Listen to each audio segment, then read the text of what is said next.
On the 6th September 2018, Bolton John was found dead in his own apartment. His death was a mistake, or I can say that the death was caused by a mistake. The murderer was his neighbor, but she was not even that close to be called a neighbor. I know it sounds complicated, so let's put things into perspective. So things turn out that on that day, Amber Geiger, an off-duty police officer, went back home after a working day. She entered a Dallas, Texas apartment of 26-year-old accountant Bolton John, but she thought it was her home. So she shot Bolton at his top left, believing he was a burglar. The guy lay down, fell on the ground, bleeding nonstop, and the woman cried of fear, realizing that it was not even her home, and she just caused a big problem. Amber Geiger called the 911 operator to ask for help, but when the wounded man breathed his last, she knew there wasn't anything in this world could make this man alive anymore. But ladies and gentlemen, the thing that I want to tell you is about what happened 1 year later, the 1st October 2019, when the case ended up with Geiger getting a 10-year sentence in prison and Bolton's family losing him forever. When the judge asked Bolton's family whether they wanted to say anything to Geiger, everyone declined. But Bran John, Bolton John's brother, an 18-year-old boy, says, "Yes, I want to." And ladies and gentlemen, he stood up in front of people in the middle of a trial, and he said he forgave her. Bran John forgave his brother's killer. We all know that knowledge of death can cause a variety of reactions, from confusion to devastation to anger and probably revenge. And probably Bran was suffering the same pain and sadness of losing a loved one, but still, he decided to forgive the murderer. It doesn't mean that he doesn't love his brother. The grief doesn't go away. But these difficult emotions, pain, sadness, become less intense as you start to move on with your life. And losing loved ones is such a hard thing to overcome. Imagining all the following days in your life without them keeps passing by. The world still operates normally. People still live their life. It just hurts a lot. And especially when they're murdered, there are people who choose to live the rest of their life saying to the murderer, "I hate you, I wish I could get you back." But also there are people who let reality clear their minds.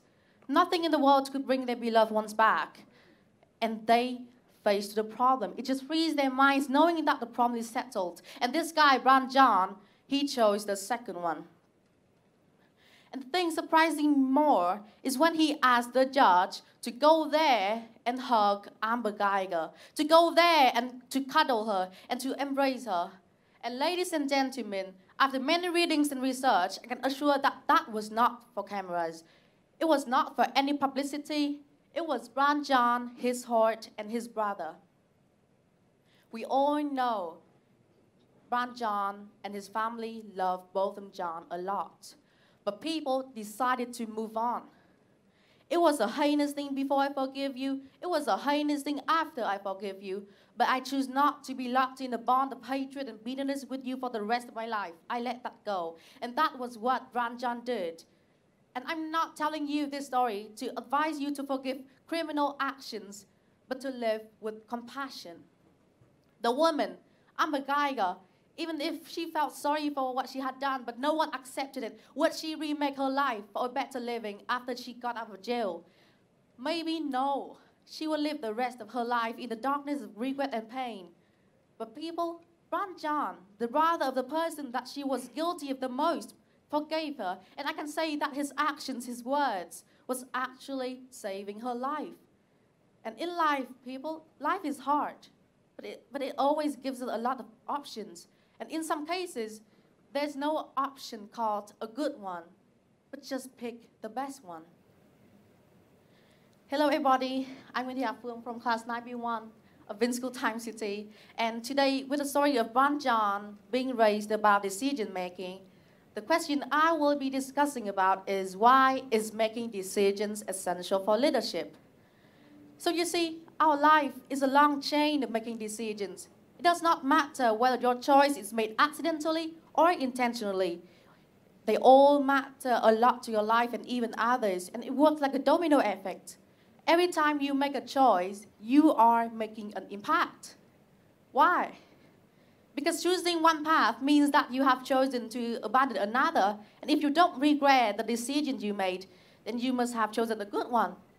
But you know what? No matter what road you decide to take, you can never stop yourself to think, to imagine what your life would be if you had taken the another one.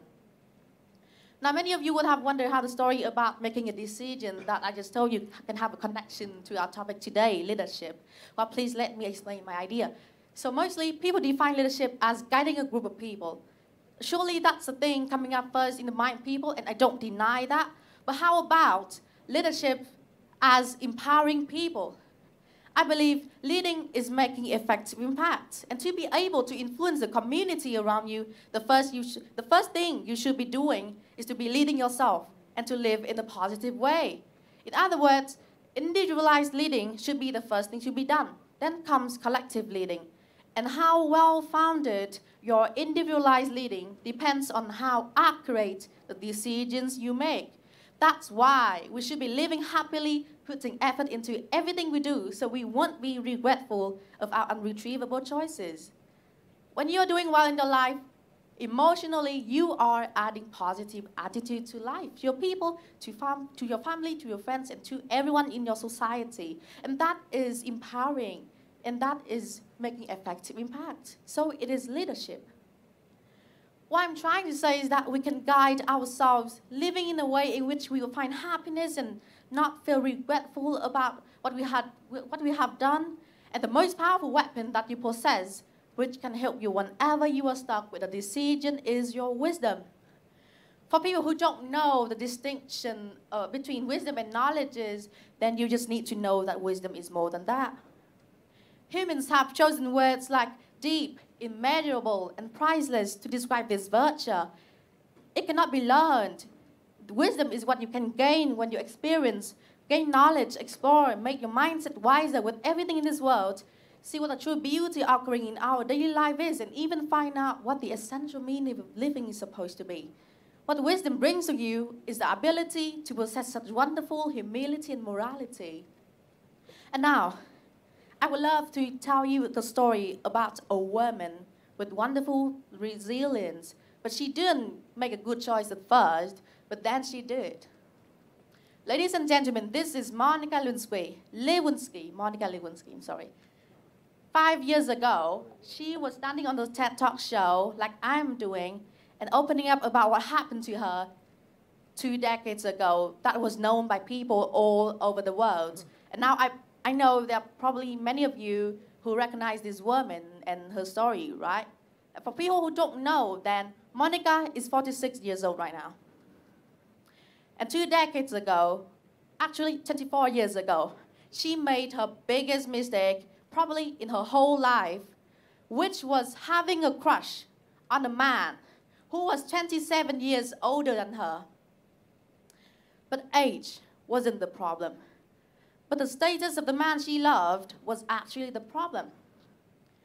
In 1995, when she was 22 years old, she fell in love with Bill Clinton, the 44th President of the United States of America.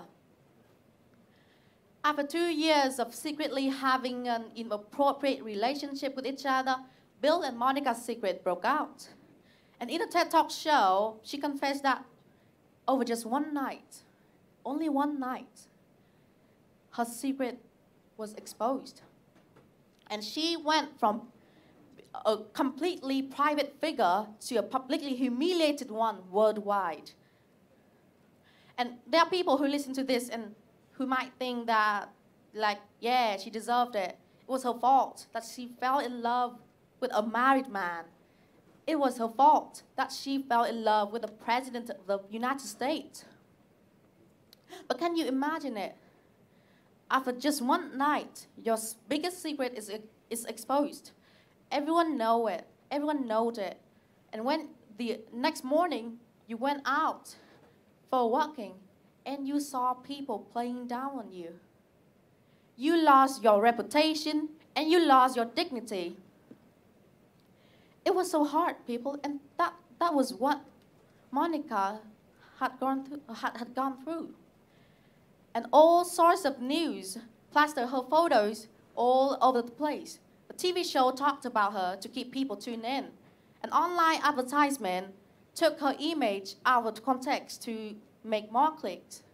And every single day, for a long period of time, she was followed by a gaggle of reporters questioning her nonstop. And life was almost unbearable, she says. And let me tell you how the life was almost unbearable. People took her private actions. People stole her private words and then made them public.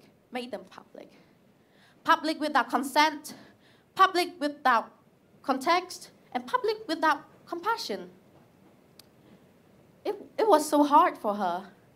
Like in the darkness of being humiliated so badly, it seemed like there was no hope for her to continue living.